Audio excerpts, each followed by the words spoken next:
Hi there guys, we're out again.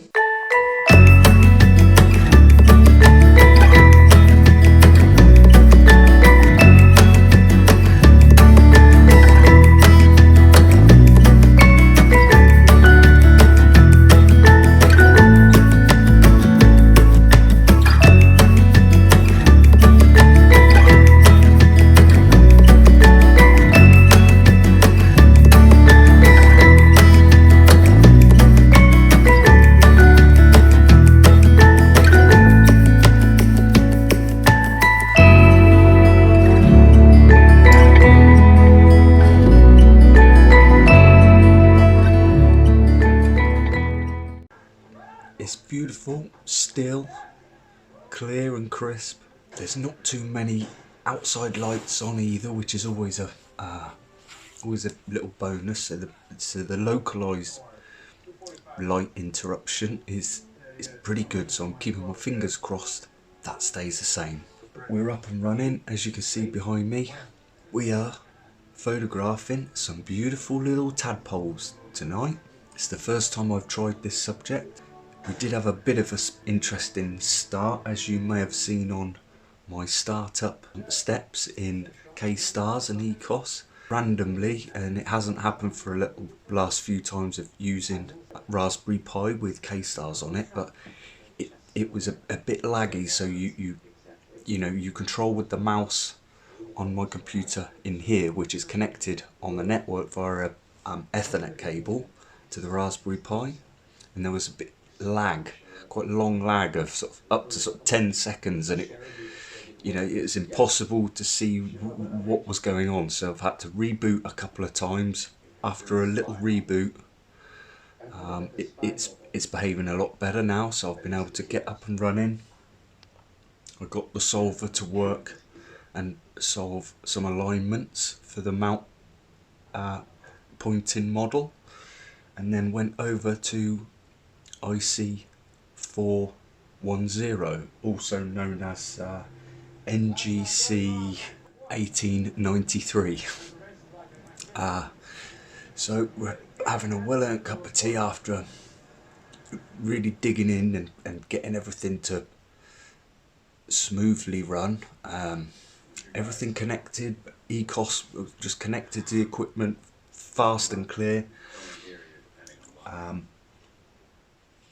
We did run our focus routine with no problem.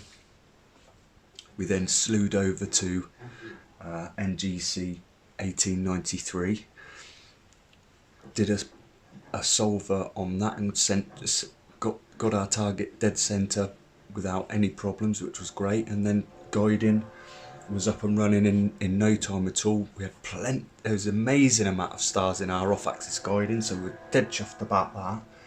And if you can see here, we're running at 0.63, so the guiding numbers are looking fantastic, the subs are looking quite nice. So it's just about getting as much as we can, because that's in that constellation Auriga. It's nice and high, stays high for quite a period of time tonight, certainly before that moon raises its bright shiny head. Which will be early morning. I think it might even be as late as 3 o'clock in the morning, which then the weather is about to change anyway. So we're just running 2.5 minute subs with a gain setting like I did. I found that these particular settings with the Rosette Nebula, which has quite good amount of bright signal in that, and that came out really nicely. So I'm kind of using those settings for this target, and then we're going to see what we can find. So we'll jump in and have a look at the control tabs before future Wayne calibrates and processes these subs that we managed to capture tonight.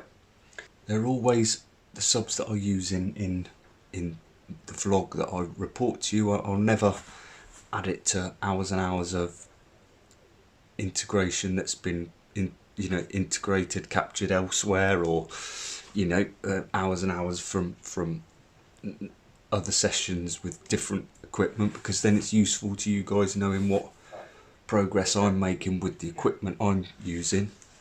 We've got the QHY268 again on the Esprit 120, and that Esprit is speeded up to a nice f4.55 with the Arizona Apex reducer. So we're sucking in the light a bit quicker, and with the 16-bit native sensor of that QHY camera, we've got nice resolution, as some of you may have seen with that whale galaxy cropped in example pictures. It was only a few hours of integration on that, and you know, the crop factor that I took that picture into on the whale galaxy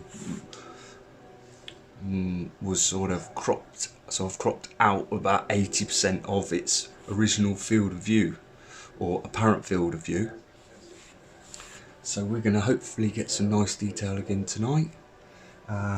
Please guys, click on the like, and there's more of you out there that are watching. Just smash that subscribe button today. I just want to know that it's reaching you guys, and that's the best way you can let me know you're at the other end. I want this to be as much two-way traffic and comms as much as possible, so share the feedback. We'll pop into the screen briefly, and then I'll see you here at Wayne's Cave in another one. Bye for now. It goes. So in ekos,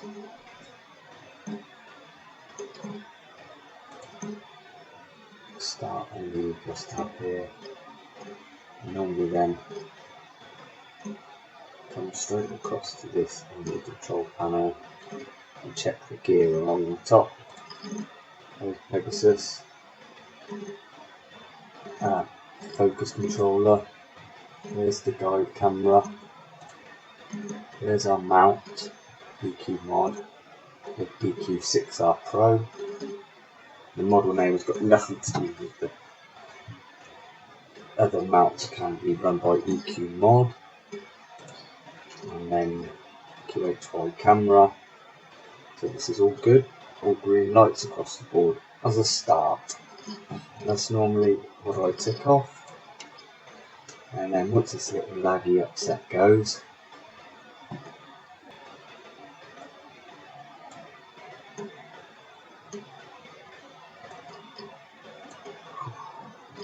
I'll sort of tuck that away for a minute. Just sort of, what I do like about the desktop here is you can come into the magnifying glass to search for object. And like me, if you're trying new things all the time, you can sort of put in here, help find an object that you may have seen online or heard about. Like, for example, IC410. So if you go to details, and it says where it is in Auriga.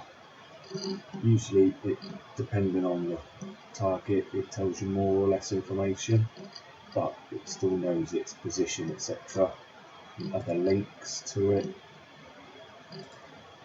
position, etc. So in the general tab, we can then go to center in Mac, like so, and then way up, whether for our night sky it is going to be useful to us or not. And what you want to do is untoggle this, lock the center of your map, or else it goes straight back to it. The center of the map, and there we are, look, which I do believe is inside NGC 1893, so yeah, that is perfect. So after deciding if it's in a part of the night sky, we can follow given our viewpoints, we can then base a program around capturing images of it, is my thinking. I'd then come into mount control before starting to unpark the mount, and then I'd set up sending my scope over to a part of the sky, a star, a brightish star, close to the object I want to photograph. So I'd use ALNath here, so I'll right click on there and then send EQ mod mount go to, and I can hear the old girl slewing outside.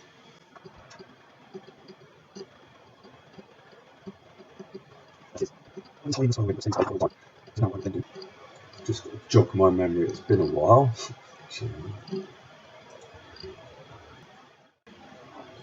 So guys, and here we are, look, in Auriga, and EQ mod mount, our Skywatcher EQ6R Pro is pointing here at NGC 1893. Look, we're guiding and tracking around. It's nice and high at the moment and making the most of that good clear signal.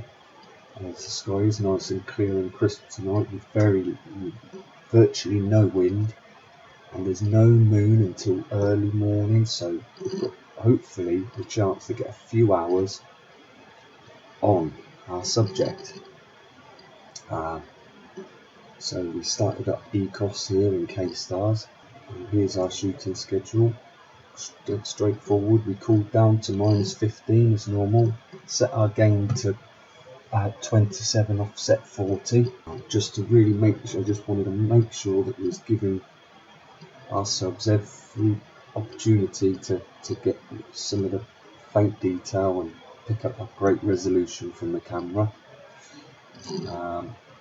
Here's another sub that's come in, look. So if I come out to the frame we're actually receiving, so here's a reasonably wide field of view with the QHY268, and our little tadpoles are just about here. If I zoom in even on this one sub, which is a 2.5 minute sub, you know, we're picking up those sort of quite a nice sort of depth of field even in sort of one sub, so I'm looking forward to collecting more of this data. My guiding has been behaving nicely, touch wood.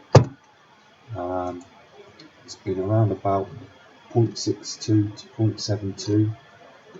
We've just dithered, so it knocked it up a bit to 0.72, look, but it's been lovely all through this capture session tonight, so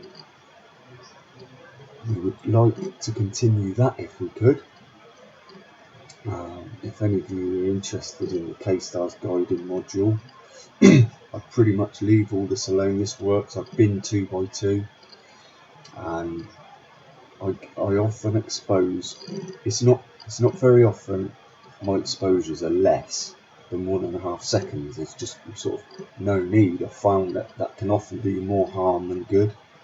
You're sort of chasing the seeing if you're just, you know, blinking too quickly at the sky and chasing that star position. But I find between 1.5 and 2.5 seconds generally finds me a good smooth rate.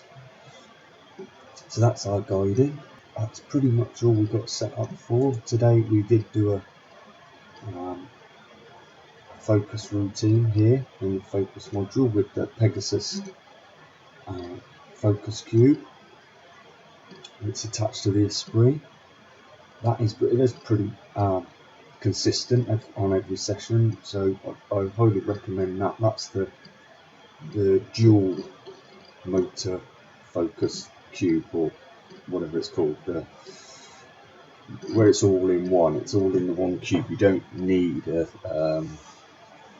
control box for this particular model, which is blooming handy. You just plug straight into the USB hub, and functions through kstars and ekos really well. There's all sorts of different settings you can put for your focus, but we'll save that for another video. And this is sort of our timeline here in kstars, which is a new added thing, which is quite handy, especially if you're leaving the scope to flip on, it'll do an auto meridian flip. You can look back and see if there were any hiccups along the night. You can come back in and see what happened for all the different commands that captured down the side of this graph here. Look, yeah, if you want to know more about the layout of this kstars and ekos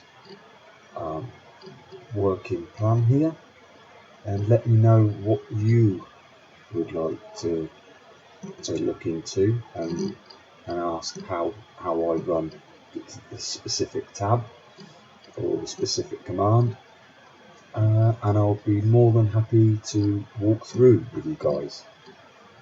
And yeah, that's it then, guys. Hopefully you're out there as well. Let me know what you've been shooting, and until next time, thanks for joining me here at Wayne's Cave.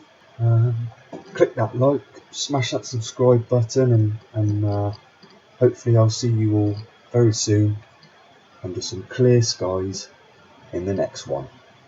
Okay, bye for now.